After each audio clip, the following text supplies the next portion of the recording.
영광의 박수 올려드리겠습니다. 할렐루야. 네, 감사합니다. 오늘 귀한 찬양과 같이 우리가 목마른 사슴과 같은 심령으로 우리 하나님의 은혜를 사모하며 갈급한 마음으로 우리 하나님 앞에 나갈 수 있기를 간절히 바라고 축복합니다. 여러분, 똑같은 말씀, 똑같은 은혜여도 갈급한 심령이 은혜를 받게 돼 있습니다. 똑같은 음식이 차려져 있어도 배고픈 사람에게 훨씬 맛있는 것처럼 우리가 하나님을 향한 갈급함, 하나님을 향한 가난한 심령, 하나님 앞에서 우는 그런 마음이 하나님 앞에서 귀하게 사용됩니다. 오늘 여러 가지 일들로 여러분 많이 힘들고 어려우시고 또 피곤한 일들이 많이 있으실 줄 압니다. 여기 한 분 한 분 이렇게 바라다 보면은 각자 우리가 나눴던 여러분들의 이제 기도 제목들이 이렇게 떠오릅니다. 어떤 분들은 질병에서 아직 온전하지 않아서 아프신 분들, 또 자녀의 문제들로 해서 또 고민하고 기도하시는 분들, 또 진로의 문제로 또 고민하시는 분들, 또 우리 가족들의 문제, 가족들의 질병의 문제로 또 열심히 기도하시는 분들, 우리 다양한 기도 제목들이 있습니다. 자, 우리 삶 가운데 참 고통이 끊어지지 않는다라는 것을 우리는 생각을 하게 됩니다. 자, 오늘 우리가 읽은 본문 말씀을 통해서 우리가 언약궤 스피릿이라는 제목으로 말씀의 은혜를 나누고자 합니다. 영상을 한번 이렇게 돌려주시고요. 네, 화면을 돌려주시고, 네. 우리가 오늘 본문을 통해서 언약궤 스피릿이라는 말씀으로 우리 은혜를 같이 나누고자 합니다. 지금 얘기한 것처럼 우리가 살아가는 이 세상에는 고난, 고통, 어려움, 문제, 이것이 끝이 없습니다. 끊임없이 이어집니다. 그래도 교회 다니고 그러면은 좀 이런 문제가 좀 끊어지고 좀 형통한 일들이 계속 많아지면 좋겠는데, 형통한 일들이 있다가도 또 어려운 일이 생기고 또 고민할 일이 생기고, 우리가 이런 것들이 항상 이제 어려움입니다. 저도 이제 목회를 하면은 항상 좋은 일만 있으면 좋겠는데, 목회에 더 많은 시간은 어려운 분들, 힘든 분들, 고통하는 분들, 슬퍼하고 눈물 흘리는 분들, 그런 분들을 위로하는 일들이 훨씬 더 많습니다. 그리고 목회를 하려면은 여러 가지 감정에 쉽게 빨리 적응하고 익숙해져야 돼요. 좀 전까지 막 기쁜 일, 막 결혼하고 또 축하하고 막 하하호호하고 그랬는데, 바로 또 가서 또 장례식에 참여해서 함께 아파하고 슬퍼하고, 또 아프신 분들 또 이렇게 기도해 주면서 또 같이 고통하고 고민하고, 그런 마음을 수시로 왔다 갔다 할 수 있어야 되거든요. 어떻게 생각하면은 차라리 이런 고통의 문제들에서 내가 담담하게 멀리 떨어져 있는 것처럼 하면은 좋을 수도 있지만, 편할 수도 있지만은, 그러면은 목회가 안 되죠. 목회는 그 마음과 아픔과 삶과 감정을 같이 공유해야 되기 때문에, 기쁜 일이 있으면 같이 웃어주고 같이 기뻐해 줘야 되고, 그리고 어려움과 슬픈 일이 있으면은 함께 같이 또 울어주고 또 아파하고, 그래야 됩니다. 물론 목회자만이 아니라 여러분들도 마찬가지예요. 우리가 맡은 바가 다르고 우리가 어떤 구역이 달라서 그렇지, 각자 우리에게 맡겨진 사람들과 사명이 있습니다. 우리가 그리스도인으로서 우리가 그런 일들을 감당을 해야 됩니다. 근데 그런 목회자들에게도 어려움들이 있고 또 여러분들에게도 어려움들이 있고, 그래서 늘 우리 삶 가운데 우리의 고민이 그런 것입니다. 왜 우리 삶 가운데 고난이 끊어지지 않고 계속되느냐. 계속되는 이게 설교의 주제죠. 이 고난의 문제. 그래서 고난에 대해서 여러 가지 말들을 우리가 하게도 됩니다. 그래서 고난은 또 위장된 축복이다, 이런 표현도 많이 하잖아요. 고난을 통해서 하나님께서 복을 주신다. 그것도 참 맞는 말이고, 그런 간증과 경험들이 많이 있고, 여러분들에게도 지금 말씀을 안 하고 계셔서 그렇지 한 분 한 분 말씀을 나눠보면은 그런 고통 속에서, 고난 속에서 이전에는 몰랐던 하나님의 그런 은혜와 은혜를 누리신 것들을 여러분들이 간증할 것들이 많이 있으실 것입니다. 자, 이 왜 고난이 우리 삶 가운데 끊어지지 않을까? 그것부터 우리가 같이 생각하면, 여러분들도 고민이고 우리 주변에서도 고민이고 다 믿는 사람들에게도 이런 질문을 할 수 있죠. 왜 믿는 사람들에게도 교회 다니는데도 그렇게 어려움이 생기고 계속 어려움 가운데 그런 일들이 생기느냐? 이런 일들에 대해서 우리가 스스로 답을 할 수 있어야 되고 얘기를 할 수 있어야 됩니다. 여러분, 일단 먼저 하나님께서 이 땅 가운데 고난과 고통의 문제를 만들지 않으셨어요. 하나님은 세상을 선하게 보시기에 아름답게 창조를 하셨습니다. 그런데 이런 고난과 고통은 어디에서 오느냐? 죄에서부터 출발합니다.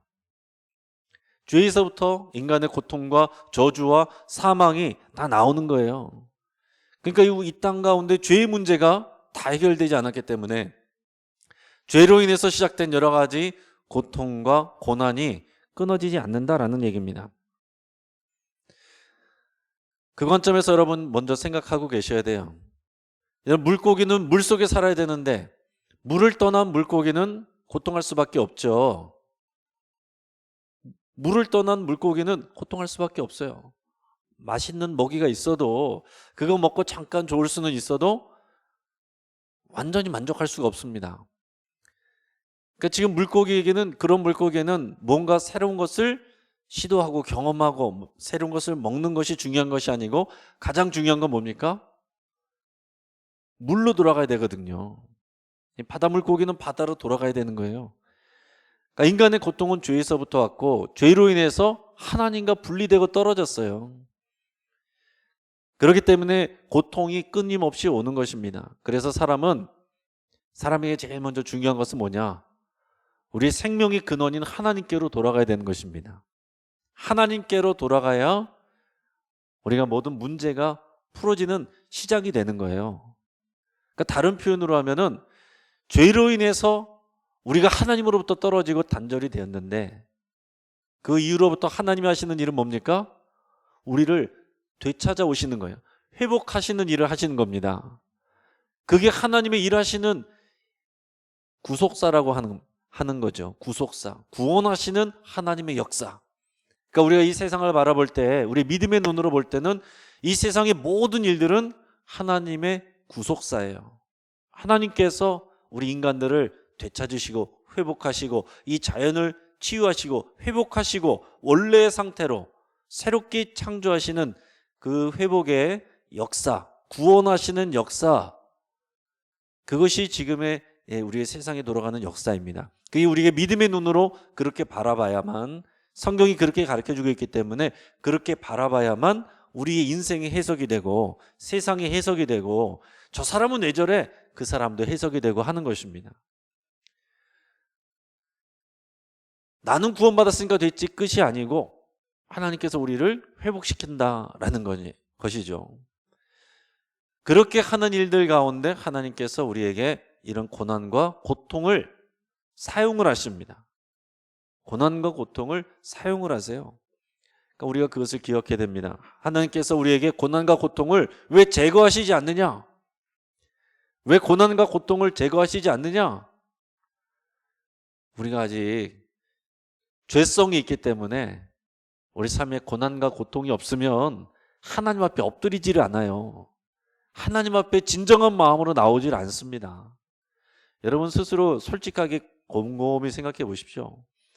내가 아프고 내가 어렵고 지금 위기가 왔을 때, 그때 내 기도가 정말 간절해지고 하나님 앞에 더 가까이 나가게 되지, 내가 지금 한참 잘 되고 그래서 바쁘고 그러면 하나님이 우선순위에서 밀려나기 마련입니다.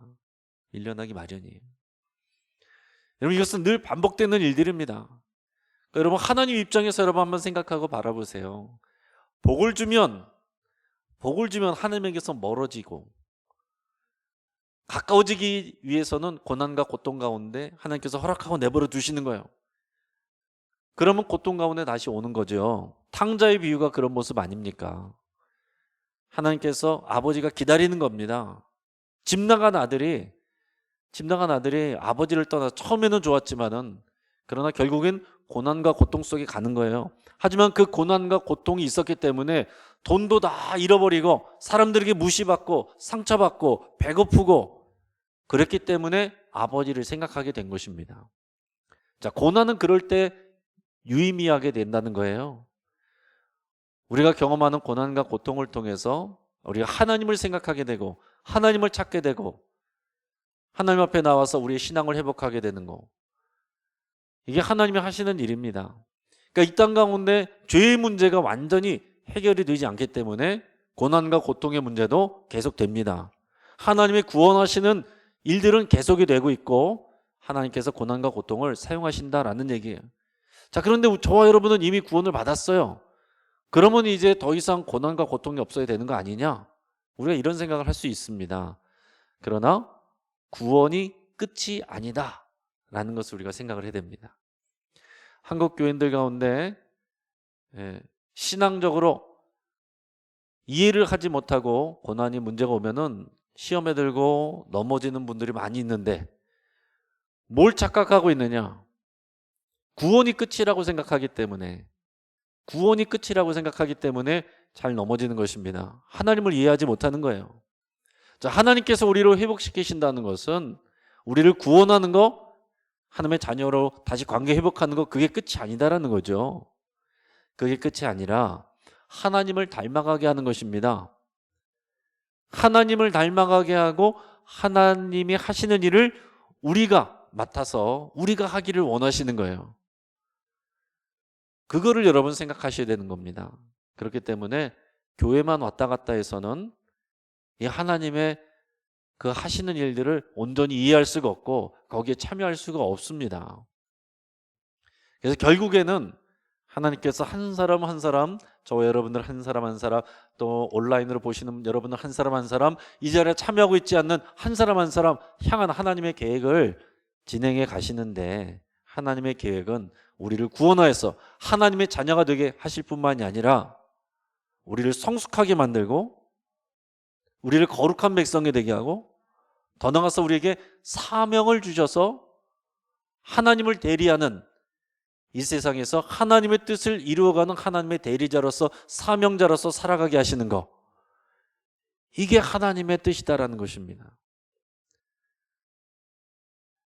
하나님의 뜻은 여기까지 있기 때문에 저는 괜찮아요. 저는 예배만 드릴 겁니다. 나는 그렇게 생각할 수도 있어요.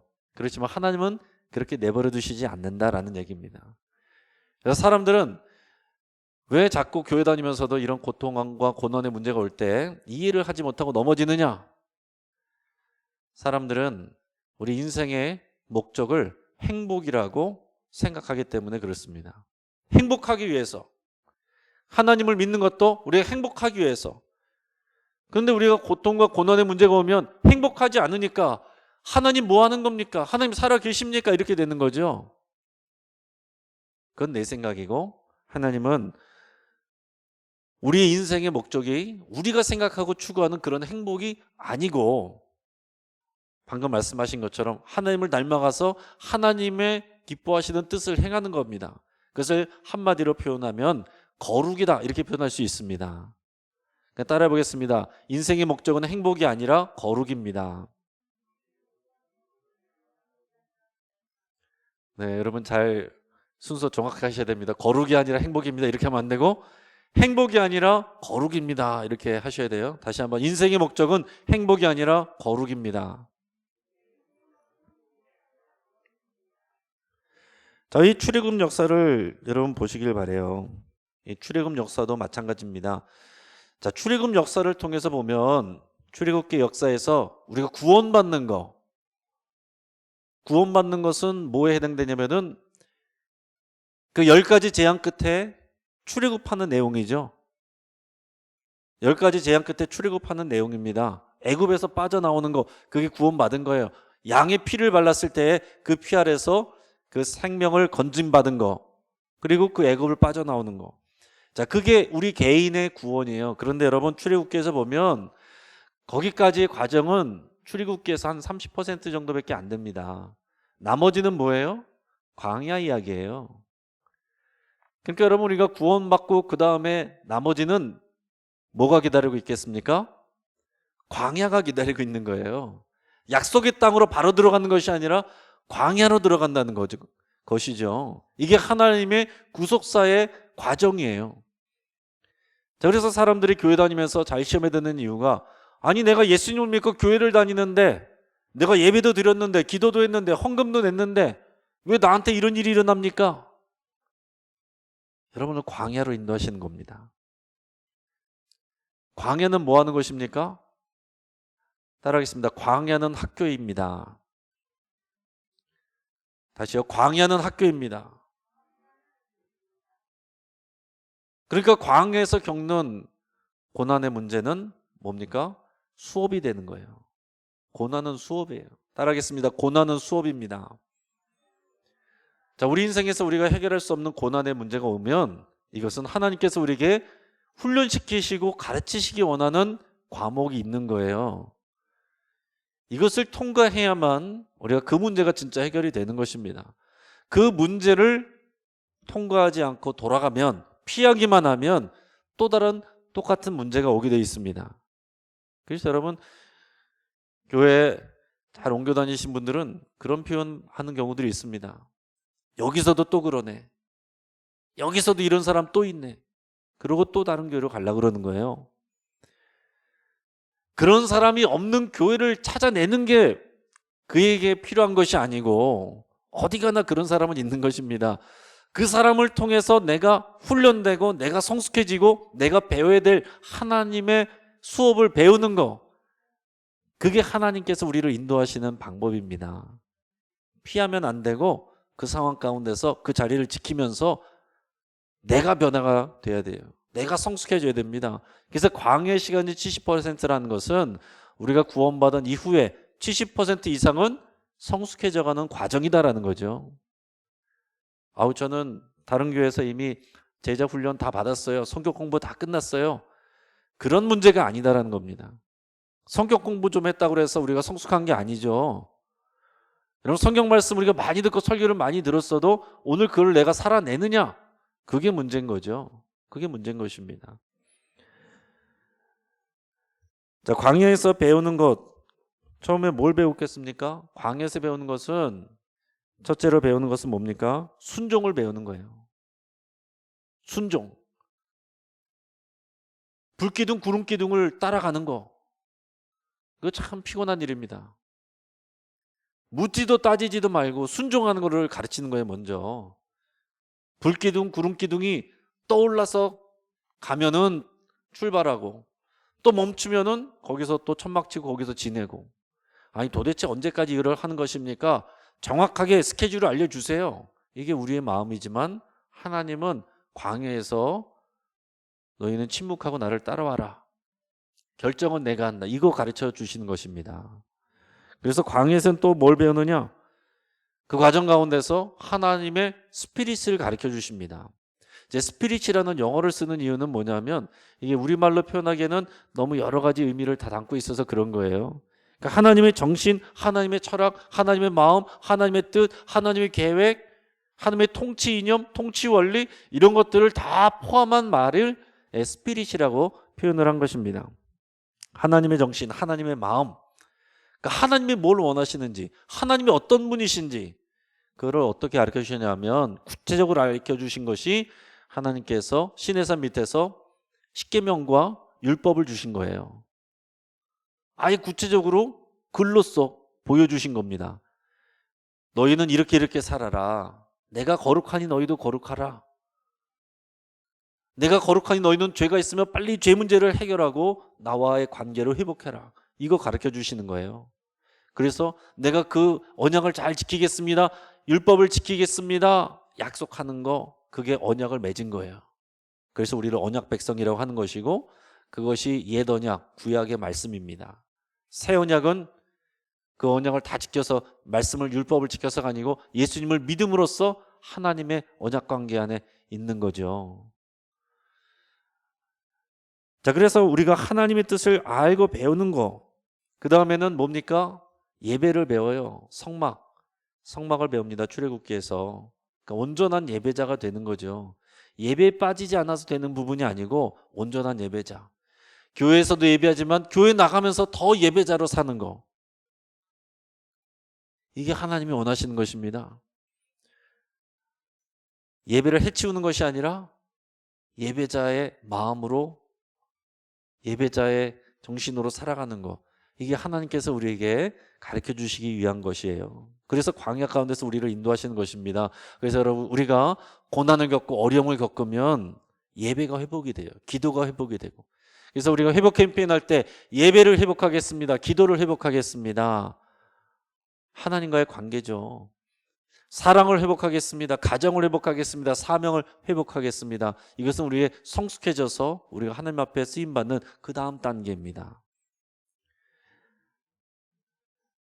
자, 그래서 이 언약궤를 주시고 예배를 주실 때, 예배를 가르쳐 주실 때 그 중심이 뭐냐?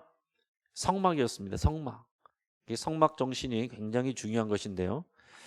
자, 이 성막을 우리 출애굽할 때도 여러 번 보셨지만, 자, 성막 보면은 크게 세 단계가 있습니다. 이거는 구속사의 세 단계라고 할 수도 있고 우리의 인생의 성숙도의 세 단계라고도 할 수 있어요. 첫째 단계는 여기 뜰입니다. 뜰에는 뭐가 있습니까? 여기 번제단, 피로 죄를 씻어요. 물두멍이 있어요. 물로 우리의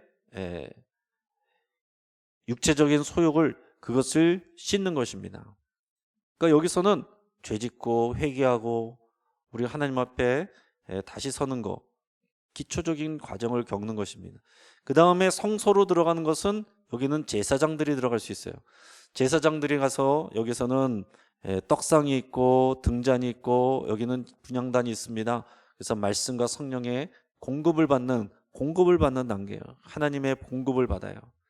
자, 그런데 그 다음 단계, 가장 홀리 오브 홀리, 지성소, 가장 거룩한 곳, 여기를 가장 지성소라고, 거룩한 곳이라고 말합니다. 지극히 성스러운 곳, 홀리 오브 홀리, 가장 거룩한 곳이다. 자, 여기는 대제사장만 들어갈 수 있습니다. 대제사장만 들어갈 수 있는데 예수님이 죽으실 때, 십자가에서 죽으셨을 때 이 사이에 있는 이 휘장이 찢어졌다고 그랬죠. 그래서 우리가 대제사장만이 아니라 우리가 다 지성소로 들어와서 하나님의 임재 앞에 우리가 나오게 되는 것입니다. 그래서 오늘 저와 여러분들이 편하게 이 자리에 앉아 있는 거예요. 구약시대에 살았으면 어떻게 우리가 여기 앉아 있겠습니까? 자, 그런데 우리도 그러면 구원을 받아서 끝난 것이 아니고 하나님의 마음은 뭐냐면 우리도 대제사장처럼 살아가기를 원하시는 거예요. 대제사장처럼 거룩한 삶이 되기를 원하시는 것입니다. 그러니까 그 사이에 간격이 있는 거죠. 우리는 은혜로 갑자기 구원받았는데 예수님을 믿으니까 구원받았다고 그러고 하나님의 자녀가 되었다고 하니까 그걸 믿고서 나 구원받았나 보다 하는 것이죠. 그런데 우리는 수준은 똑같잖아요. 신분은 맡겼는데 수준이 똑같아요. 그러니까 그 사이에 차이가 많죠. 우리 신분은 거룩한 대제사장과 같은 신분이 돼버렸어요. 지성소로 들어갈 수 있는. 근데 우리 수준은 여전히 죄인이에요. 이 사이에 간격이 크잖아요. 그 사이에 간격을 메꿔가는 것, 그 과정이 성화의 과정입니다. 거룩해져가는 성화의 과정. 근데 이 성화의 과정이 우리 삶에 고난과 고통이 없으면 우리가 그 수업을 받으려고 안 한다는 거죠. 그 수업을 통해서 우리는 이 성화의 수업을 배워가게 되는 것입니다. 자, 그러면은 이 언약궤, 지성소에 언약궤가 있기 때문에 여기가 지성소라고 말하는 것입니다. 자, 그러니까 성막이 이스라엘 백성들의 삶의 중심이 되라고 그랬는데 거기서도 가장 중심은 지성소고, 지성소가 가장 거룩한 곳이 되는 이유는 여기 있는 언약궤 때문에 그런 것입니다. 그러니까 언약궤가 제일 중요한 거죠. 언약궤가 제일 중요한 겁니다. 대제사장이 가서 거기에 피를 뿌리면 거기에 하나님이 나타나셔서 거기 임재하셔서 거기서 사람들의 죄를 용서해 주십니다. 그래서 그곳을 속죄소라고 하기도 하고 그 언약궤 뚜껑 위를 뚜껑이를 속죄소라고도 하기도 하고 은혜를 베푸는 곳이라고 해서 쉬운 자라고 하기도 하는 것입니다. 자, 아무튼 언약궤가 중요하다는 거예요. 그러니까 언약궤가 이 신앙에 있어서 제일 중심인데 그 언약궤 안에 있는 것, 그것은 뭐냐면은 아까 얘기했던 하나님의 스피릿, 그것을 담아놓은 거예요. 너네가 그것을 기억하고 마음에 새기고 살아라, 그거를 가르쳐 주신다라는 얘기입니다. 그렇기 때문에 그 언약궤 안에 들어있는 것들이 하나님의 스피릿이고 우리는 그것을 우리 삶의 가장 우선순위로 마음에 새기고 살아야 된다는 거죠. 그것이 우리가 복음을 이해하는 그런 삶이다라고 얘기를 할 수가 있습니다. 자, 그래서 오늘의 본문 말씀 같이 한번 읽어보겠습니다. 같이 시작. 첫 언약에도 섬기는 예법과 세상에 속한 성소가 있더라. 예비한 첫 장막이 있고 그 안에 등잔대와 상과 진설병이 있으니 이는 성소라 일컫고 또 둘째 휘장되어 있는 장막을 지성소라 일컫나니 금 향로와 사면을 금으로 싼 언약궤가 있고 그 안에 만나를 담은 금항아리와 아론의 쌍난 지팡이와 언약의 돌판들이 있고 그 위에 속죄소를 넘는 영광의 그룹들이 있으니 이것들에 관하여는 이제 낱낱이 말할 수 없노라. 아멘. 자, 하나님의 언약궤 안에 뭐가 들어있다고 했습니까? 우리 예전에도 나눴습니다. 만나를 담은 금항아리. 여기서는 금항아리가 중요한 것이 아니고 만나가 중요한 거죠. 그러니까 만나 스피릿, 하나님의 정신은 우리에게 가슴에 새기고자 하는 것은 만나 스피릿으로 살아라. 이게 성숙이에요. 성숙의 과정이에요. 그리고 아론의 쌍난 지팡이 스피릿으로 살아라. 언약의 돌판 그 정신으로 살아라. 이거를 말씀하고 계신 겁니다. 그래서 우리가 이것을 오늘 다시 한번 마음에 새기기를 바랍니다. 우리가 이미 들었지만은 여러분, 들어서 아는 게 중요한 게 아니고 그것은 기본이고 그것을 살아내는 거, 내 삶에 적용을 해서 거기에 맞지 않는 것을 뜯어 고치는 거, 이게 중요한 거예요. 뜯어 고치기 위해서 우리가 하나님 앞에 하나님의 스피릿에 맞춰지기 위해서 하나님과 고난과 고통을 허락하시는 것입니다. 그래서 우리가 그 고난과 고통 가운데 힘들고 아플 때 하나님 앞에 엎드려지고 말씀을 듣게 되고 말씀에 순종하게 돼서 이 말씀의 스피릿이 우리에게 새겨지게 된다라는 거예요. 우리가 한번 들어서 알고 암송했다고 해서 되는 부분은 아닙니다. 그러나 이것을 잊어버리고서는 우리가 그렇게 살아갈 수는 없는 거죠. 그래서 처음에 만나 스피릿, 하나님이 만나를 집어넣어놨어요. 만나는 뭡니까?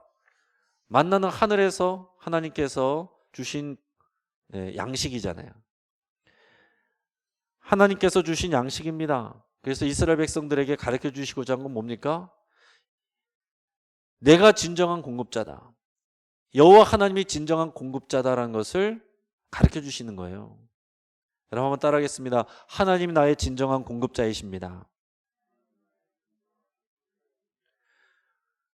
여러분, 이것이 굉장히 중요한 부분인데, 이 신앙의 아주 큰 부분인데 거꾸로 사는 경우가 우리는 대부분입니다. 먹고 사는 문제 때문에 하나님 앞에 나오지 못하는 거예요. 먹고 사는 일 때문에 하나님께 예배하지 못하고 하나님을 배우지 못하고 하나님의 뜻에 순종하지 못하고 하나님을 섬기지 못하고 먹고 사는 일들 때문에. 그러나 아니라 하나님의 하시는 일들을 우리가 은혜를 누리려면 먹고 사는 문제, 하나님께서 우리에게 공급하여 주시는 분이시다. 하나님께서 우리를 책임지신다. 이 믿음의 고백이 필요한 것입니다. 여러분, 그래서 가끔 보면 잘 되는 정말 유명한 식당인데도 불구하고 주일은 쉽니다. 이렇게 딱 써붙여놓고 문 닫는 데가 있어요. 쉬운 일이 아닙니다. 물론 이것을 다 똑같이 강제할 수는 없어요. 여러분들은 다 우리 만나 스피릿으로 살아야 되니까 여러분 주일에는 다 직장도 나가지 말고 문도 열지 마십시오 라고 하고 싶은 마음도 없지 않아 있지만 그렇게 할 수가 없는 거죠. 다 상황이 틀리고 수준이 틀린데 어떻게 그렇게 다 얘기를 하겠습니까? 자기 믿음만큼 수준만큼 하는 거죠. 하나님께서 우리를 훈련시켜 가면서 우리가 정말 이게 내 고백이 돼야 이게 되는 것입니다. 그래서 우리가 믿음을 가지면요, 그런 하나님의 시험이 꼭 있습니다. 하나님의 테스트가 꼭 있어요. 이 먹고 사는 문제와 정말 하나님을 인정하고 섬기는 문제 가운데서 하나님께서 우리가 무엇을 선택하는지 보고자 하는 그런 상황이 반드시 옵니다. 자주 옵니다. 여러분 그럴 때 꼭 이기고 승리하실 수 있길 바랍니다. 근데 목회자로서는 여러분 반드시 이렇게 해야 됩니다라고 하고 싶지만, 그러나 또 연약한 믿음도 연약한 심령들이 많이 있기 때문에 다 그렇게 얘기해서는 얼마나 또 신앙이 부담이 되고 어렵고 그렇겠어요. 아유, 그러실 수 있죠. 괜찮습니다. 이해하고 하나님께서 기다려 주시니까 그를 이해하고 받아들여주고, 위에서 기도도 해주시고 기도해도 해주고 이제 그렇게 하는 거죠. 하지만은 저희 마음 안에 분명한 그것은 있습니다. 하나님께서 이제 그 영혼을 볼 때 지금은 이 정도 상황이지만 반드시 하나님은, 그러나 가장 우선순위 하나님을 놓고 먹고 사는 일들 때문에 하나님을 후위 순위로 놓는 것이 아니라 하나님을 섬기고 하나님을 사랑하는 일을 우선순위로 놓기 때문에, 하나님의 공급자임을 고백하기 때문에 먹고 사는 일을 뒤에 순위로 내려놓는 그 분명한 결단. 그래서 우리 삶 속에서 분명히 손해를 경험하는 그 일이 반드시 있어야 됩니다. 그래야 하나님께서 주시는 그 은혜와 복을 반드시 누릴 수가 있어요. 여러분 이것은 하나님의 영적인 원리입니다. 예수님도 메시아 사역하시기 전에 광야에서 처음 시험받은 게 뭐였습니까? 40일 금식하고 나서 시험받은 것이 배고픔의 문제, 먹는 문제였어요. 이 돌들 벌어 떡덩이가 되게 하라. 예수님은 말씀으로 그 시험을 이겼습니다. 뭐라 그랬습니까? 사람이 떡으로만 사는 것이 아니요 하나님의 입에서 나오는 말씀으로 살 것이니라. 그리고 예수님은 또 뭐라고 말씀하셨냐면은, 이 구약의 출애굽 백성들은 하늘에서 내려오는 하늘의 양식을 먹고도 죽었지만 이제 새로운 양식, 새로운 떡을 먹는, 그 생명의 떡을 먹는 자는 영원히 살리라. 내가 생명의 떡이다. 나를 먹어라. 이렇게 말씀하셨습니다. 나를 먹는다. 예수님을 먹는다. 그것은 성찬식을 통해서도 우리가 떡을 먹는 것을 통해서 늘 기억하게 하시는 건데, 예수님을 믿는 것이고 또 예수님의 말씀을 먹는 것입니다. 이 만나 정신, 우리가 하나님께서 우리를 성숙으로 데려가는 길에 이 만나 스피릿으로 살기를 원하신다는 것입니다. 자, 두 번째는 뭡니까? 아론의 쌍난 지팡이죠. 아론의 쌍난 지팡이, 우리가 다 알고 있습니다. 우리가 알아야 될 것은 하나님께서 일하실 때 사람을 통해서 일하신다는 것을 꼭 기억하시길 바랍니다. 자, 그러면 여러분 옆에 있는 사람들, 뒤에 있는 사람들, 앞에 있는 분들, 하나님께서 우리의 성숙과 구원을 위하여서 일하라고 보내주신 사람들입니다. 이걸 믿음으로 고백해야 돼요. 자, 내 마음에 맞는 사람들끼리만 모여 있으면 하나님의 그 하시는 일들을 우리가 다 경험할 수가 없는 것입니다. 저도 그래요. 저하고 마음이 많이 맞고 좋다 하는 사람들하고만 같이 있고 싶지, 까탈스럽게 따지고 아니라고 그러고 가르치려고 그러는 사람들하고 같이 있고 싶겠습니까? 인간적인 마음으로는. 그러나 그런 분들과 있을 때 우리가 성숙하게 되고 변화가 되는 것입니다. 우리 마음에 맞는 사람들하고만, 나는 다양한 사람 사귀지 않고 그냥 친한 사람 몇 명만 사겨. 그게 여러분들의 마음에는, 정신적인 건강에는 좋을 수 있겠으나, 그러나 하나님께서 우리를 힘들게 하고 피곤하게 하는 그 사람들을 통해서 우리를 성숙해 하시고 구원해 가신다는 것을 여러분 꼭 기억하시길 바랍니다. 교회 안에서 그래서 끼리끼리만 있으면 안 된다는 이유가 거기에 있는 거예요. 섞여져야 되는 것입니다. 인간적인 본성으로는 끼리끼리 있고 싶어요. 편한 사람들과 자연스럽게 모임을 하게 됩니다. 그러나 우리는 의지적으로 사람을 통해서 역사하시는 하나님을 고백해야 되고, 하나님께서 세워놓으신 여러 질서들, 그 질서들이라는 것은 결국 사람들입니다. 그 사람들과의 관계 가운데서 우리가 존중하고 하나님을 인정하는 거, 거기에 순종하고 협력하는 거, 이것을 배워가야 된다라는 얘기예요. 그게 하나님의 정신, 언약계 정신 안에 들어있다라는 얘기입니다. 우리가 리더십과 이 질서에 대해서, 권위에 대해서 경계해야 될 잘못된 것 두 가지가 있습니다. 하나는 권위주의, 권위주의는 배격돼야 돼요. 예수님은 이 권위주의, 바리새인과 대제사장들의 권위주의에 대해서 다 깨셨습니다. 그러나 반대로 예수님은 권위가 있으셨어요. 그 말씀의 권위가 다른 사람들과 같지 않아서 사람들이 놀랐다는 표현들이 있습니다. 그러니까 권위 자체, 요즘 세상은 무슨 얘기를 하냐면은 권위, 모든 권위를 철학적인 용어로 다 해체한다. 이게 세상의 목표예요. 자, 교회에서 말씀의 권위, 여기서 말하는 어떤 어른들의 권위 다 해체해야 된다. 다 부정하는 것입니다. 그건 하나님의 마음이 아닙니다.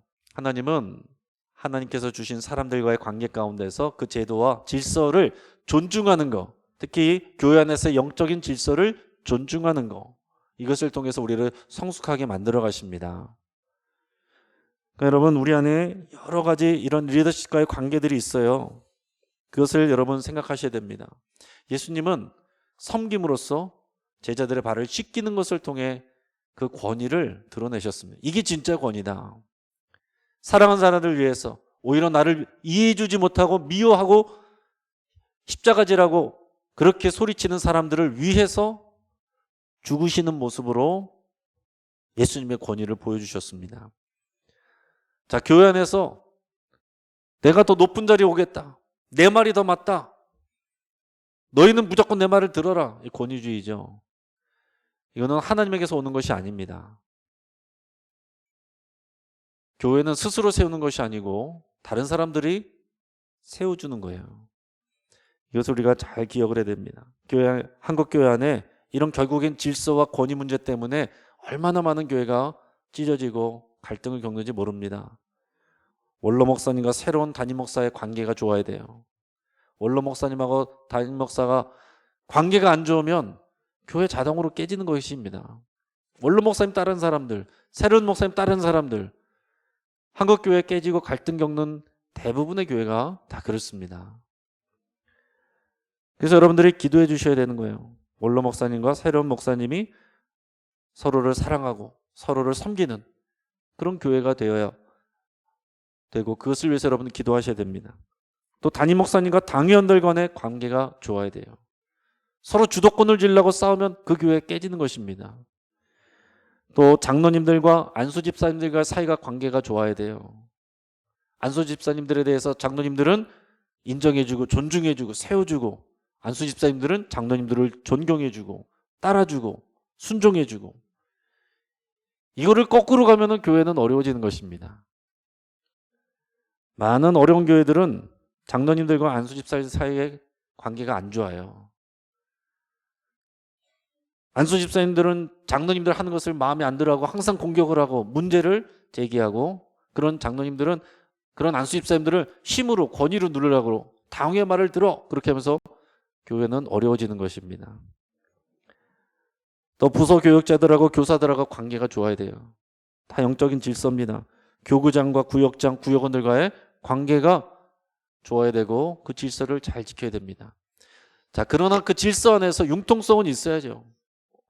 이것을 안 통했어? 때로는 거꾸로 갈 수도 있어요. 그러나 그것을 같이 상호 소통하면 되는 것입니다. 자, 예를 들어서 어떤 교구원에게 무슨 문제가 있습니다. 그러면 구역장에게 얘기하고, 구역장이 교구장에게 얘기하고, 교구장이 교구 목사님에게 얘기하고, 교구 목사님이 담임 목사에게 얘기를 해요. 이게 기본적인 질서죠. 그래서 질서를 지켜야 된다고 가르칩니다. 그런데 가끔은 그게 거꾸로 갈 때도 있다는 거예요. 그 성도가 잘 모르고 담임 목사한테 먼저 얘기했거나 교구장한테 먼저 얘기했거나, 그러면 얼른 그것을 같이 서로 공유하면 되는 것입니다. 거기에다 대고 질서를 모르고 질서를 깨뜨렸다고 막 하면 성도님들은 시험에 드는 거죠. 그런 융통성도 있어야 되면서 이런 질서를 잘 지켜야 된다라는 얘기입니다. 또 중직자와 서리집사 또는 평신도들과의 관계가 좋아야 됩니다. 또 기성세대와 젊은 세대, 교회에 오래 다니신 분들과 새로 오신 분들 관계가 좋아야 돼요. 자, 성경에서 누가 누구에게 맞춰줘야 됩니까? 누가 누구를 배려해야 됩니까? 믿음이 좋은 사람이 믿음이 연약한 자를 배려해 주는 거예요. 그게 신앙적인 성숙입니다. 자, 초신자, 어린 사람들, 이런 사람들이 기성세대와 어른들을 따라오지 않는다고 그것을 지적만 해가서 되는 일이 아니다라는 것입니다. 연약한 자들을 배려해주고 맞춰주고 또 이렇게 받아주고 이렇게 할 때, 오히려 그들을 섬겨주고 할 때 그 안에서 또 존경이 생겨나고 자연스럽게 영적인 질서와 권위가 세워지게 되는 것입니다. 자, 그래서 이 질서와 권위의 문제는 여러분 이것은 어떤 경쟁, 어떤 헤게모니 싸움이 아니라 예수님이 보여주신 것처럼 발을 씻겨주고 그들을 위해 서로를 위해서, 그리고 예수님이 죽어주신 것, 그러니까 우리가 서로 자기를 부인하고 내가 먼저 죽어야 교회가 사는 것입니다. 목사가 먼저 죽어야 되고, 그리고 장로님들이 죽어야 되고, 중직자가 죽어야 되고, 그래야 교회가 사는 거예요. 그래야 하나님의 뜻이 이루어지는 것입니다. 그게 하나님의 보여주신 아론의 쌍난 지팡이 스피릿이에요. 그리고 가장 중요한 것은 뭡니까? 십계명 돌판이에요. 십계명 돌판을 통해서 하나님께서 우리에게 하나님의 뜻을 가르쳐 주셨습니다. 결국에는 이 언약궤, 법궤, 증거궤, 결국에는 십계명 돌판 때문에 이렇게 불리는 것입니다. 십계명 돌판은 우리가 아는 것처럼 뭡니까? 정리하면은 하나님 사랑, 이웃 사랑이잖아요. 하나님 사랑, 이웃 사랑. 근데 순서가 있어요. 반드시 하나님 사랑을 먼저 알고 그 다음에 이웃 사랑으로 가야 됩니다. 자, 어떤 경우에는 하나님 사랑만 강조하는 사람들이 있어요. 그래서 이웃을 돌보지 않습니다. 그러면 교회가 어떻게 되냐면 세상으로부터 고립되는 거예요. 세상이 뭐라고 얘기하냐면 자기들끼리만 좋지, 이 지역사회에는 어려움을 주고 피해를 끼치면서 자기들끼리만 좋다고 이렇게 욕을 먹게 되는 것입니다. 반대로 이웃사랑을 강조하는데 하나님 사랑은 돌아보지 않아요? 그것은 뭡니까? 그냥 인본적인 거예요. 인본적인 일입니다. 사람의 일이지 그것은 하나님의 사랑이 아니라는 거예요. 그러니까 여러분, 세상에서 그런 일들이 많이 있습니다. 기독교를 욕하고 교회를 욕할 때 하나님은 사랑이라면서 교회가 이런 사람들을, 어려운 사람을 돕지 않는다, 뭐 이런 얘기를 하기도 하지만, 그러나 그 사랑은 하나님의 사랑에게서 흘러나와야 되는 사랑이어야 됩니다. 이 부분에 대해서는 하나님 사랑과 이웃 사랑, 이 부분은 우리가 먼저 되려면 가장 먼저 뭐가 된다고요? 하나님 사랑이 먼저 돼야죠. 그래서 예배와 기도가 먼저 회복이 돼야 됩니다. 그래서 이웃 사랑, 우리의 사랑, 그래 우리가 사랑이 회복되고 가정이 회복되고 사명이 회복되는 거, 이게 이어지는 거예요. 근데 이것이 되려면은 우리가 힘듭니다. 하나님께서 먼저 우리에게 사랑을 주셨다는 것을 꼭 기억하셔야 되는 거예요. 그래서 부활 소망 우리가 계속 얘기했지만, 죄인인 우리를 위해서 예수 그리스도께서 십자가에 죽으시고 먼저 죽으심으로 우리를 향한 하나님의 사랑을 확증해 주시고 먼저 사랑을 주셨습니다. 우리가 그 사랑을 깨달을 때 하나님을 사랑할 수가 있고, 그 하나님의 사랑 안에서 다른 사람들을 사랑할 수가 있는 것입니다. 여러분의 가족 간에, 성도들 간에 갈등과 어려움이 있다면 그 사람과의 관계가 문제가 있어서 지금 문제가 아니에요. 먼저 뭐가 회복돼야 되느냐? 하나님과의 관계가 회복이 돼야 되는 것입니다. 이런 부모님과의 관계 문제, 자녀의 관계 문제, 또 배우자와의 관계 문제, 친구와의 관계 문제, 동역자의 관계 문제가 왔을 때 저 사람의 문제라고 할 것이 아니고, 여러분 이 예배 자리에서 하나님과의 관계를 회복을 먼저 해야 된다는 거예요. 하나님과의 관계 가운데서 먼저 보면 하나님께서 나를 위해서 먼저 죽으신 그 사랑 때문에 나는 이웃을 위해서 죽어야 되는 것이고 섬겨야 되는 거거든요. 이것이 이 언약궤의 정신, 언약궤 스피릿입니다. 만나, 아론의 쌍난 지팡이, 십계명 돌판. 여러분 이것을 꼭 기억하시고, 이것은 반복하고 또 반복하고 또 기억하고 또 다시 생각하고 또 마음에 새게 되는 그런 부분들입니다. 자, 하나님을 믿는 신앙의 중심은 성막이었고, 성막의 중심은 지성소였고, 지성소의 중심은 언약궤였고, 언약궤 안에 들어있는 것은 만나, 아론의 쌍난 지팡이, 십계명 돌판.